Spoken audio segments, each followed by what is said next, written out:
আমি অজু করে আমার বাচ্চাকে বুকের দুধ খাওয়াতে পারবো কিনা। অজুর পর মেয়েরা যদি বাচ্চাকে বুকের দুধ খাওয়ান কোনো অসুবিধা নেই, এর কারণে অজু ভাঙবে না। অনেক মা বোনরা মনে করেন সন্তানকে বুকের দুধ খাওয়ালে মনে হয় অজু ভঙ্গ হয়ে যায়। এটা অজু ভঙ্গের কোনো কারণ না। অজু করার পর বাচ্চাকে দুধ খাওয়ানোর পর আবার ওই অজু দিয়ে আপনি নামাজ পড়তে পারবেন, কোনো সমস্যা নেই। অজু ভঙ্গের সাথে সম্পর্ক হলো অজু ভঙ্গ হওয়ার মতো কোনো কারণ পাওয়া গেছে কিনা, শরীর কোথাও নাপাক বের হয়েছে কিনা, ঘুম এসেছে কিনা, সেন্সলেস হয়ে গেছেন কিনা, বেহুশ হয়ে গেছেন কিনা, এরকম বিষয় দেখা দিলে, পেশাব পায়খানা করলে, আপনি বায়ু ত্যাগ করলে, তখন অজু ভাঙবে। সন্তানকে দুধ খাওয়ানোর সাথে অজুর ভাঙার কোনো সম্পর্ক নেই। যদি ঋতুস্রাবকালীন সময় ঔষধ সেবন করায় ঋতু বন্ধ করা হয় তাহলে সেটা জায়েজ হবে কিনা। মাসিক বন্ধ করার জন্য অনেক ওষুধ পাওয়া যায়। এই ওষুধগুলো ব্যবহার করে যদি কেউ মাসিক বন্ধ রাখেন, বিশেষ করে রমজান মাসে উমরা করবেন বা অন্য কোনো সময় উমরা করবেন, রমজান মাসে রোজা রাখতে চান, এই জন্য তিনি ওষুধ খেয়ে রোজাগুলো রাখতে চান, অথবা তিনি উমরা যাবেন যাতে করে তার মাসিক হয়ে হঠাৎ করে তার উমরা বাধাগ্রস্ত না হয়, হজ করবেন, এই টাইমগুলোতে অনেকে করেন। তো এটা জায়েজ আছে যদি বড় কোনো সাইড এফেক্ট না থাকে। যদি আপনার শরীরে বড় কোনো ক্ষতি হওয়ার আশঙ্কা না থাকে তাহলে এই ওষুধ ব্যবহার করে মাসিক বন্ধ করা জায়েজ হবে।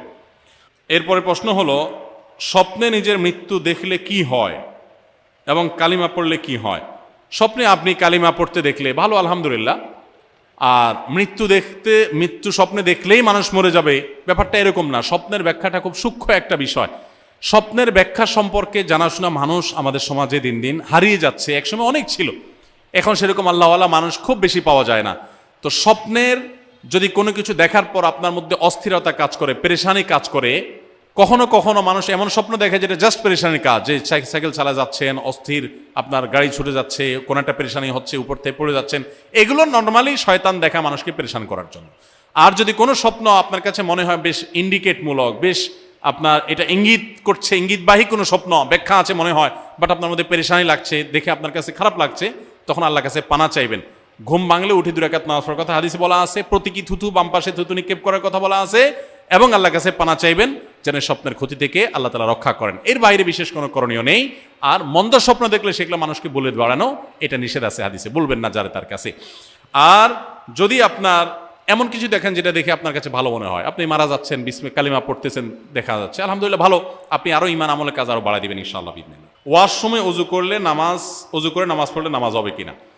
অজুখানায় বিশেষ করে যেখানে কমোড প্যান আছে টয়লেটের, সেরকম জায়গায় যদি আপনি অজু করেন, তো সেখানে যদি কোনো আড়াল না থাকে, তো এখানে অজু করতে গেলে বিসমিল্লাহ বলা উত্তম, সুন্নাহ। তো সেই সুন্নত কাজটা করতে গেলে আপনার অজুখানাতে আল্লাহর নাম, টয়লেটের মধ্যে আল্লাহর নাম নিতে হবে। টয়লেটে আল্লাহর নাম মুখে উচ্চারণ করা মাকরুহ, নিষিদ্ধ। সেজন্য অজু যদি আপনার টয়লেটেই করতে হয় তাহলে অজু করে নামাজ পড়তে পারবেন, শর্ত হলো বিসমিল্লাহ মুখে উচ্চারণ করবেন না, মনে মনে থাকবে। আর সবচেয়ে ভালো হয় যদি টয়লেটের ভিতরে অজু না করে বাহিরে কোনো বেসিন টেসিনে অজু শুরু করে দেন, পাওটা ভিতরে গিয়ে ধুলেন, তাহলে সেটা সবচেয়ে উত্তম। সেরকম যদি কোনো ব্যবস্থা না থাকে, টয়লেটে অজু করলে অজু হয়ে যাবে, কিন্তু মুখে কি করা যাবে না, বিসমিল্লাহ বলা যাবে না, মনে মনে বিসমিল্লাহ বলবেন। আর যদি সুযোগ থাকে তাহলে নিজের বাসাবাড়ির টয়লেট হলে সেখানে অজুর জন্য যে টেপ বা বেসিন রাখা আছে ওইটার সাথে কমোডের সাথে যাতে একটা পার্টিশন হয়, ওয়াল দিয়ে দিতে পারেন, অথবা আজকাল অনেক প্লাস্টিকের পর্দা আছে সেগুলো দিয়ে দিতে পারেন। হাতে নখ রাখলে নাকি অজু হয় না, কথাটা কি সঠিক? অনেকেই নখ বড় রাখেন, বিশেষ করে মেয়েরা অনেক বড় বড় নখ রাখেন। বড় বড় নখ তো আল্লাহ তাআলা যে সমস্ত পশু পাখিকে, যে সমস্ত প্রাণীকে নখ কাটার সুযোগ দেন নাই, তাদের নেল কাটার নাই, কাটতে পারে না, সেই ব্যবস্থাপনা নাই, তাদের হাত পা নখ বড় থাকে।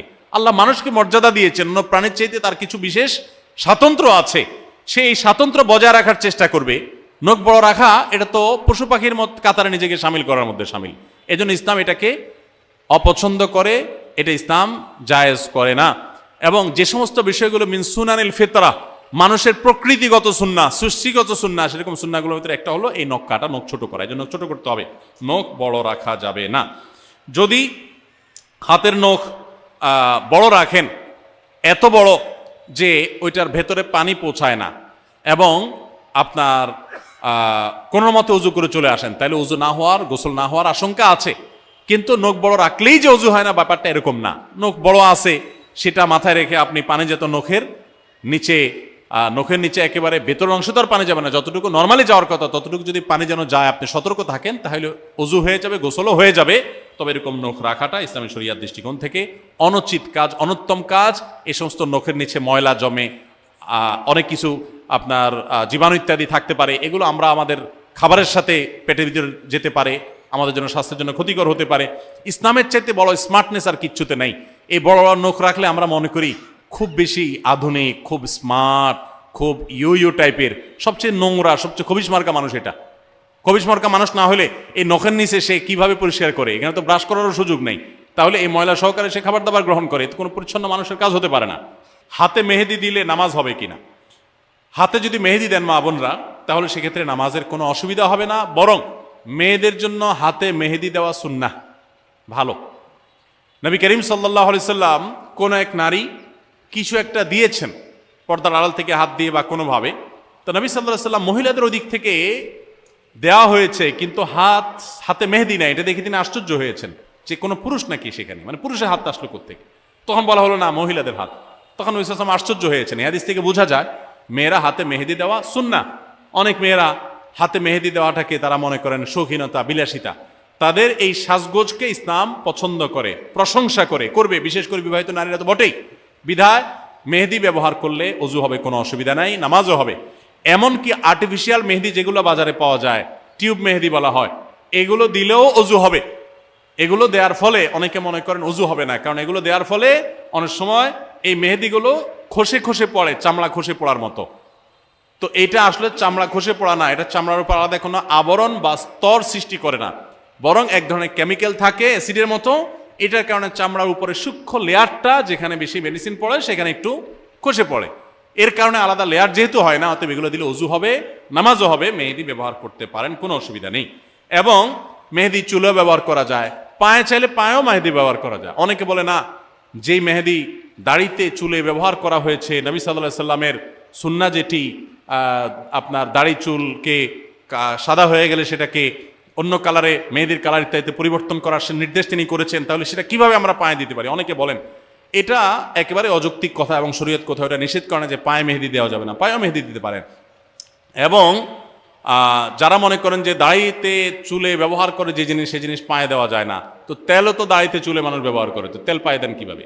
তো এটা যেরকম পারেন মেহেদিও একইভাবে দিতে পারবেন। আবার পুরুষরা অনেকে মেহেদি পরেন, ইসলাম শরীয়তের দৃষ্টিকোণ থেকে এটা অনুচিত কাজ, অনুত্তম কাজ, এটা ভালো কাজ না।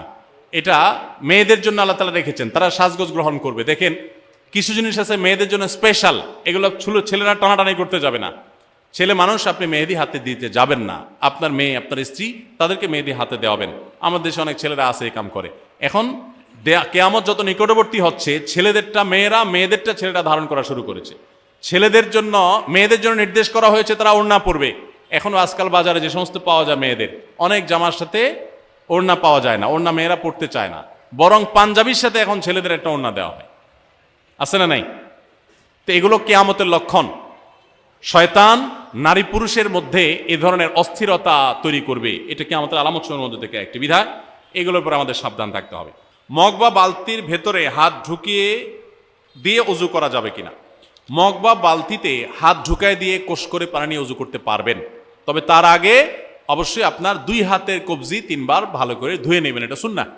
নবী করিম সাল্লাল্লাহু আলাইহি সাল্লামের নির্দেশ না এটা। ইসলাম সবচেয়ে বেশি আমাদেরকে সভ্যতা শিখিয়েছে, ভদ্রতা শিখিয়েছে, আমাদেরকে স্বাস্থ্যের প্রতি সচেতন হতে শিখিয়েছে। এই জন্য আমরা যখন কুলি করব, তো আমার হাতে জীবাণু থাকতে পারে, ময়লা থাকতে পারে, ইসলাম শিখিয়েছে আগে কবজি পর্যন্ত 2 হাত ভালো করে ধুয়ে নাও, এরপর তুমি কুলি করো। প্রয়োজনে ওই পানি থেকে কোষ করে নেবেন, পানি নিয়ে 2 হাত কবজি ধোবেন, আবার একটু কোষ করে নিয়ে আবার ধুয়ে নেবেন, এরপরে আপনি র্যান্ডমলি উজু করতে পারবেন, কোনো অসুবিধা নেই। মগ বা বালতি বা কোনো কিছু থেকে হাতের কোষ করে উজু করতে কোনো সমস্যা নেই। আমি নামাজের নিয়ত করার পর আমার বাচ্চা ঘুম